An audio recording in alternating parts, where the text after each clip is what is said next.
السلام علیکم ورحمۃ اللہ وبرکاتہ۔ آج 9 محرم الحرام اور جمعہ کا دن ایک ساتھ ہے، اس لیے ہماری ویڈیو آج کی دعا کے متعلق ہے۔ اگر آپ نے اب تک اس چینل کو سبسکرائب، لائک اینڈ شیئر نہیں کیا تو پلیز کر دیجئے اور ویڈیو کو آخر تک ضرور دیکھیں تاکہ آپ کو مکمل فوائد حاصل ہو سکیں۔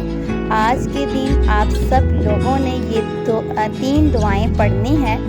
سب سے پہلے آپ نے یہ دعا پڑھنی ہے جس کو حضرت یونس علیہ السلام کی دعا بھی کہا جاتا ہے، یعنی آپ نے آیت کریمہ پڑھنی ہے، لا الہ الا انت سبحانک انی کنت من الظالمین۔ یہ آپ نے 9 مرتبہ پڑھنا ہے۔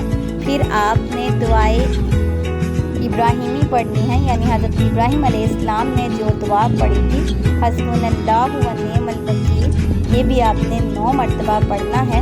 پھر آپ نے ایک ایسی دعا پڑھنی ہے، یہ دعا عرش الہی کے خزانوں میں سے ہے، یعنی آپ نے لا حول ولا قوت الا باللہ پڑھنا ہے۔ آپ نے یہ تینوں دعائیں 9 مرتبہ پڑھنی ہیں اور یہ آپ نے عصر کے بعد اور مغرب سے پہلے پڑھنی ہے۔